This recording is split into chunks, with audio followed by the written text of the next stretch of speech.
तुमच्या जाहिरातीसाठी एक संधी मोठ्या प्रेक्षकांपर्यंत पोहोचवा. व्यवसाय असो किंवा इव्हेंट, विकासनामा सोबत जाहिरात करा.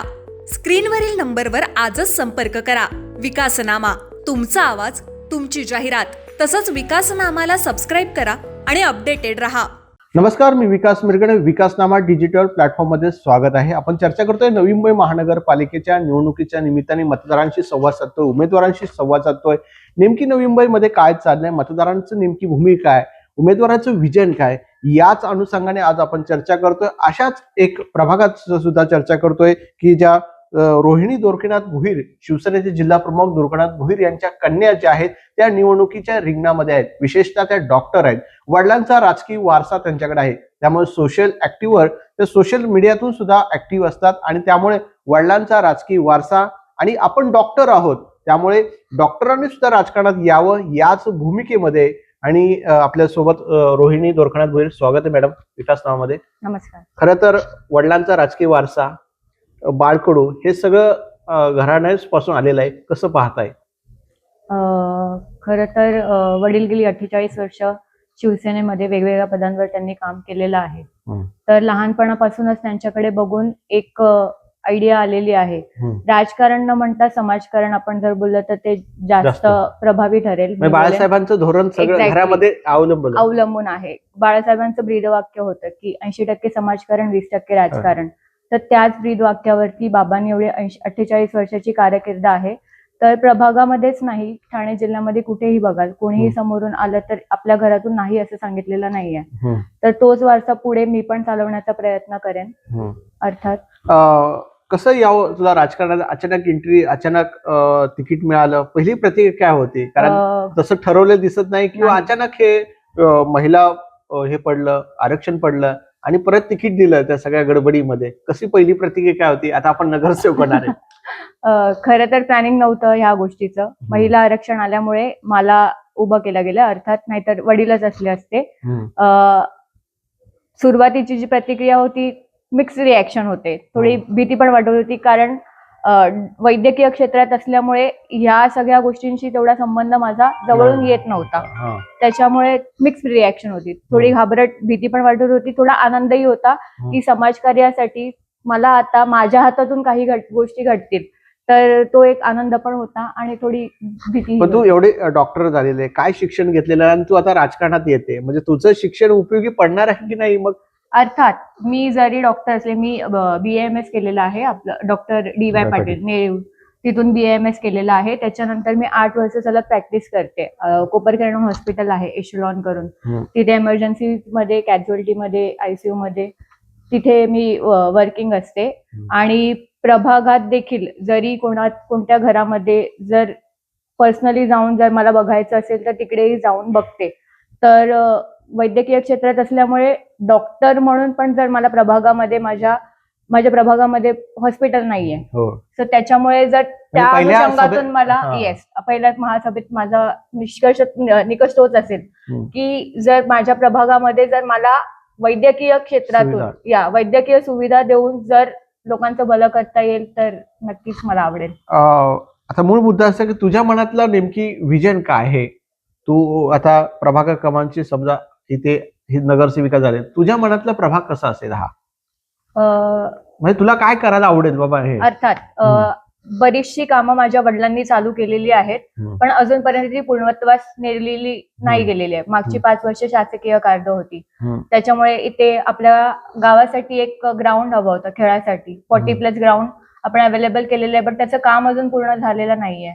त्याच्यानंतर मनोरंजनासाठी आपण बघूया प्रभागामध्ये तशा काही सुविधा करता येतील. उद्यानाचं काम असेल, त्याच्यानंतर जे आपले अजून काय, म्हणजे नेमकी तू आता एक सुशिक्षित आहे, तुझ्या मनातलं अजून काय बाबा? वैद्यकीय जसं तुम्हाला हॉस्पिटलचं आहे, अजून काय हे त्याच्यामध्ये करता येईल का?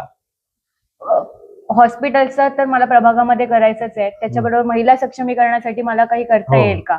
कारण आजची स्त्री फक्त चूल आणि मूल या गोष्टीपर्यंत अवलंबून राहिलेली नाहीये. तर महिला सक्षमीकरणासाठी मला काही करता येईल का? उद्यानांचा प्रश्न आहे. बचत गटासाठी काय प्लॅन आहे का? महिला आज, कारण तुमच्या या परिसरामध्ये गाव जास्ती आहे, तर त्या महिलांसाठी किंवा गावातल्या महिला पुढे गेल्या पाहिजे. तू आता तर डॉक्टर झाली गावातूनच म्हणजे. अर्थात हा. मला आरोग्य म्हणजे बचत गट हा फक्त मनोरंजनाकरिता न ठेवता त्याच्यातून मला महिलांना काही शिक्षण देता येईल का, प्रायमरी केअर्स असतील तर त्याच्या व्यतिरिक्त त्याच्या थ्रू काही शिक्षण देता येईल का, माझा तोही एक प्रयत्न असणार आहे. नुसते फंड्स देऊन आणि कार्यक्रम करून बचत गट चालवला जाऊ नये, माझं स्पष्ट मत असं असणार आहे. तर त्याच्या थ्रू आपल्याला अजून काही महिलांना शिकवता येईल का, हा माझा प्रयास असणार आहे. तू आता कसा दिवसभर प्रचार कसा असतो, सोशल मीडियातून तू ऍक्टिव्ह आहे का, काय मुद्दे घेऊन लोकांसमोर जाते असते प्रचारामध्ये? आम्ही बाबांनी जी विकास कामं केलेली आहेत आणि पुढे आपला काय प्रयत्न असणार आहे, प्रभागासाठी आपण काय काय योजना केलेल्या असणार आहेत. आम्ही खरं तर डोअर टू डोअर जाऊन प्रचार करायचं हे बेसिकली चांगलं असणार आहे. कारण प्रत्येक मतदाराला असं वाटलं पाहिजे की उमेदवार येऊन आम्हाला भेटला पाहिजे. वॉर्ड आपला भरपूर मोठा असल्या कारणाने तेवढं जमेल की नाही असं मी नाही सांगू शकत, पण जेवढं मला जमेल, जेवढे एरियाज आम्हाला कव्हर करता येतील तर आम्ही डोअर टू डोअर जाऊन मतदाराला भेटतो, त्यांच्या समस्या जाणून घेतो आणि पुढे आमचा प्रयास कसा असणार आहे, प्रभागासाठी काय काय कामं असणार आहे ते आम्ही मतदारांना पटवून देतो. आता प्रभाग क्रमांक 4 उमेदवार आहेत, कसं पाहते? म्हणजे पहिल्यांदाच प्रभागामध्ये 4 उमेदवार असणार, कसं पाहते? चौघांना घेऊन जायचंय सगळं. हो बरोबर, अर्थात एकाचं बळ आणि चौघांचं बळ, तर एकीचं बळ असं जर आपण बोलतो तर 4ही प्रभागांमध्ये आम्ही 4ही कॅन्डिडेट एकत्र मिळून आम्ही निवडणूक लढवतो आणि आमचा प्रचारही तसाच असणार आहे. आमचा अट्टहास असणार आहे की आमचं पॅनल आलं पाहिजे. 4 कॅन्डिडेट जेव्हा येणार तर ती ताकद वेगळी असणार आहे. त्याच्यामुळे घराघरात जाऊन आम्ही सिंग्युलर प्रचार न करता चौघं मिळून प्रचार करतो. तो डिजिटली असू दे किंवा प्रत्यक्षात जाऊन भेटू दे. आता हे डॉक्टर होण्यापेक्षा म्हणजे डॉक्टर झाली पण 10-15 दिवसामध्ये खूप कसरत करावी लागली असे, पायऱ्यांवर खूप भिंतिकार G+4 आहेत. जेवढी डॉक्टर कसरत करणार तेवढी इथे करावी लागली 10-5 दिवसामध्ये, कारण उशीर झाला सगळ्या प्रक्रियामध्ये. हो अर्थातच. कसा अनुभव होता म्हणजे हे लोकांमध्ये जायचं, पायऱ्या चढायच्या, लोकांशी संवाद करायचा, कारण तू डॉक्टर होती त्यामुळे सगळं कसं पाहता? तेच मी जसं आधी सांगितलं तसं की मिक्स फिलिंग आहे. आधी एवढं एक्सपोजर नव्हता माझा जर बघायला गेलं तर. हॉस्पिटलमध्ये असायचं, बट हॉस्पिटलमध्ये जेवढे पेशंट येणार तेवढं, बट आता घराघरात जाऊन मला लोकांना भेटायला मिळतंय. येस, कन्व्हिन्स करण्यापेक्षा बाबांची जी कामं आहेत त्याच्यामुळे बरीचशी मंडळी ते अवगत आहेत त्या गोष्टींपासून. तर काही लोकांना आनंद आहे, आम्ही जाऊन भेटतो त्याचा, त्यांच्या गोष्टी जाणून घेण्याचा. तर चांगली गोष्ट. आता दोरखंडात भुईरांची मुलगी आहे अशी जेव्हा प्रतिक्रिया येते त्यावेळेला तुझी प्रतिक्रिया काय? अरे हे दोरखंडात भुईरांची मुलगी आहे, तर काय वाटतं काय? मी तेच बोलते, जी 48 वर्षाची कारकीर्द आहे बाबांची, तर त्याच्यामुळे पुढे तो वारसा जपणं आणि ती प्रतिष्ठा मेंटेन ठेवणं, तर ती माझ्यासाठी कसरत असणार आहे. एकनाथ शिंदे तुमचे नेते आहेत, वडिलांचा त्यांचा राजकीय आपल्या जवळचे नातं आहे, कसं पाहते एकनाथ शिंदेच्या व्यक्तिमत्वाकडे?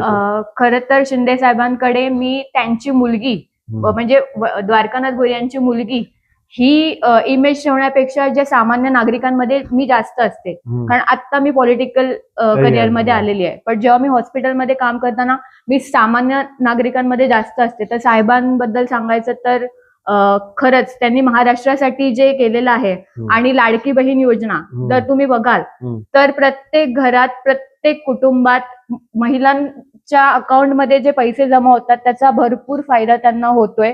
काहीकांचं रॅशन त्याच्यातून येतंय, म्हणजे बऱ्याचशा गोष्टी आहेत. तर साहेबांनी जी लाडकी बहीण योजना राबवली, महापालिकेमध्ये एखादी योजना सुरू करण्याची कन्सेप्ट तुझ्या मनामध्ये आहे का? नक्कीच आम्ही प्रयत्न करू. ओके, आणि शेवटच्या प्रश्नाकडे जाऊया. मतदारांना काय आवाहन करेल तू, निवडून का यावं? तुझ्या मनातलं काय, मतदारांना आव्हान काय कराल? नमस्कार, माझं नाव डॉक्टर रोहिणी द्वारकानाथ भोईर. मी जरी वैद्यकीय क्षेत्रात असले तरी सामाजिक क्षेत्रात येऊन तुमची सेवा करण्याची संधी मला द्या. मला प्रभागासाठी बरीचशी कामं करायची आहेत, त्याच्यामध्ये हॉस्पिटल हा माझा मेन मुद्दा असणार आहे. त्याचसोबत वडिलांची जी कारकीर्द आहे जर तुम्ही ती बघाल तर मागच्या 5 वर्षामध्ये जे प्रभागासाठी आपण कामं केलेली आहेत आणि पुढच्या 5 वर्षाचा जो प्लॅन आहे तर त्या अनुषंगाने पण बरेचसे टेंडर्स त्यांनी अवेलेबल करून दिले. मग जो मागचा ऐरोली खाडी ब्रिज असू दे, तर वाहतुकीसाठी ते आपल्याला खूप सोयीस्कर झालेलं आहे. रस्त्यांचं कॉन्क्रिटीकरण असू दे, आपल्या प्रभागामध्ये शाळा नव्हती मेन मुद्दा, तर प्रभागामध्ये शाळा जी आणलेली आहे तर त्यांचाच वारसा पुढे नेण्यासाठी तुम्ही मला मदत करा, सहकार्य करा. एवढीच धन्यवाद. अपेक्षा असेल. 16 तारखेला आपण पुन्हा एकदा भेटू. तुम्हाला खूप नक्की. खूप शुभेच्छा. धन्यवाद. थँक्यू. धन्यवाद. तुमच्या जाहिरातीसाठी एक संधी मोठ्या प्रेक्षकांपर्यंत पोहोचवा. व्यवसाय असो किंवा इव्हेंट, विकासनामा सोबत जाहिरात करा. स्क्रीनवरील नंबरवर आजच संपर्क करा. विकासनामा, तुमचा आवाज, तुमची जाहिरात. तसंच विकासनामाला सबस्क्राईब करा आणि अपडेटेड रहा.